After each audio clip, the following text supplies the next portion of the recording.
If it sounds like I'm selling shuvu, I'm not selling shuvu. I want you to understand what I saw. What I saw was absolutely magnificent. I'm not, like, you could come yourself any day you want. You don't have to wait for a mission. You can pick yourself up next time you're in Eretz Yisrael, go to any shuvu school, knock on the door, say, can I speak to the principal? Please take me to a classroom. They'll take you to a classroom. They'll introduce you to the kids. They're not waiting for you. They're not putting on a show. Speak to them. You'll be as impressed as I was. I'm not. Again, you have to understand. It's unbelievable. I wasn't very aware of what shuvu does. I knew the name shuvu because I grew up, in the 80s and the 90s. So, as a kid in Brooklyn, you hear shuvu. You hear of Pam, you hear shuvu. But I wasn't really familiar with what shuvu did or shuvu does. So for me, the last few days was an eye-opener and an amazing experience because I finally understand what shuvu is and what shuvu does. And what shuvu does is actually incredible. And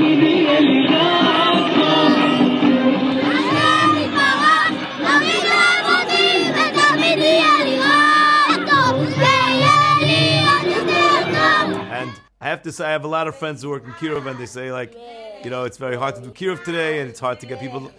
What's happening with Shuvu is, I think to me, it's like the realest Kirov. If a person wants to invest in Kirov, that is like a good place to put your money because what I saw on this trip is honest to goodness Kirov in the realest, most authentic way that I've seen in a very long time. How so? So let's see these kids, most of them I think the majority of them are coming from homes that are not religious. They have all sorts of backgrounds. They're Israelis. L'maisa. Shuvu has the name of being Russian. It's not Russian. It's Israeli kids. And they're coming from all over the place, all kind of backgrounds, all kind of families, Ashkenazim, Sephardim, this, that, whatever. The point is, these kids are coming from not from homes. That's the tzad hashavah. That's the common denominator is that their homes are not from. These children are being influenced by their teachers who are Haredi, beautiful, amazing teachers, very warm, very committed, very loyal. And these kids are being mushpah, being influenced, and a lot of them are becoming Shomer Shabbos on their own. Not because somebody's making them. The school doesn't push them for that, because the school doesn't push them to become from. The school just teaches them, and then they make their own decisions. בית שמאי אומרים שתי שורות על פני כל המרתף ובית הלל אומרים שתי שורות החיצונות שהן העליונות. So I was talking to kids, 10-year-olds, 9-year-olds. I myself keep Shabbos. I say, what about your family? They don't. Your father, on the television. Your mother, on her phone. What do? I'm in my room. What are you doing? I'm reading a book. I'm playing a game. Every Shabbos. Yeah, why? Because I want to keep Shabbos. Why do you want to keep Shabbos? I thought about it. I think it's the right thing to do. I want to be close to Hashem. Hearing a 10-year-old kid making a decision to keep Shabbos because he wants to be close to Hashem.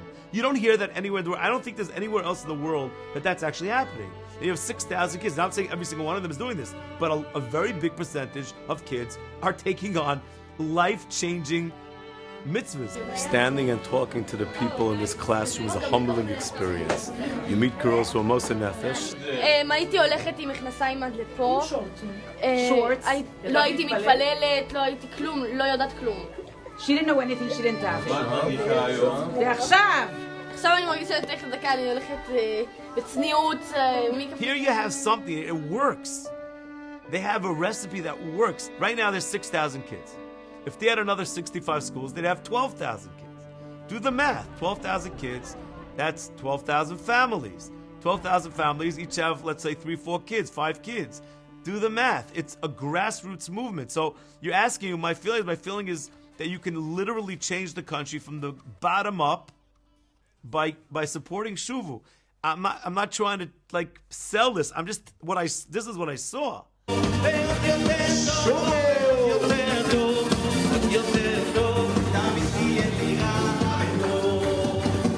A million stories.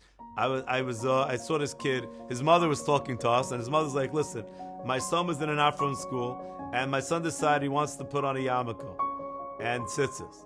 So the kids in his school started making fun of him, and it wasn't working. So then I found Shuvu, and I bring the Shuvu, and he's so happy. Okay, good. She said this story, amazing. I leave the building, I'm walking to the bus, and it's raining. But I see the mother, and I see the kid walking with her. I said, I have to speak to this kid. So I stopped the kid, I'm standing in the rain, I'm like, what's your name? Evyatar. I said, Evyatar, how old are you? I'm 9. I said, I want to understand. Your mother said that you started to put on a yarmulke and tzitzis. Why'd you do that? He said, I thought it was the right thing to do. I want to become frum. I'm like, but why? Why did you do this? I don't understand. You're 9-year-old little whatever. You're a little baby. Why are you doing this? What makes a 9-year-old kid decide to put on a yarmulke and tzitzis? He's not in a frum environment. He's like, listen, I went to a shir in the shul in my neighborhood, and the rabbi said that if you wear a yarmulke and tzitzis, then nobody can give you ayin hara, not even the satan, he said. So I decided to become frum. So I came to school with my yarmulke and tzitzis, but the kids are bullying me. So my mother put me to Shuvu, and now it's amazing to be here because everyone wears yarmulke and tzitzis now. So I'm part of it. So I said, I'm so proud of you. You're such a tzaddik. He goes, can I have a buck? I was like, listen, I live in Israel. You want a shekel? I don't have dollars on me. So I saw Simcha Shein there, and I see Simcha, and I'm like, Simcha, do you have any dollar bills on you? So Simcha is like, he takes out this wad of money, and he only has 20s. So he gives the kid a 20. He's like, here you go. And then he pulls out his business card, and he gives this kid his business card. So the kid has $20, and like the coolest business card in the world. He wanted $1, he got $20. Look at that. זה מה שילד שרוצה לשים כיפה על הראש. זה שלו, זה הכרטיס שלו, זה הביזנס שלו. וזה, הוא נתן לך $20. They will inspire them, they will teach them Torah, mitzvahs, darchei noyam of our Torah. And the children will just love it. The parents will be so thankful for it. Shuvu's organization, every single person should support if they care about Kiruv. If you want to change the world, one child at a time, then this is the place to be. Remember, not every child is a story, but every child is a life.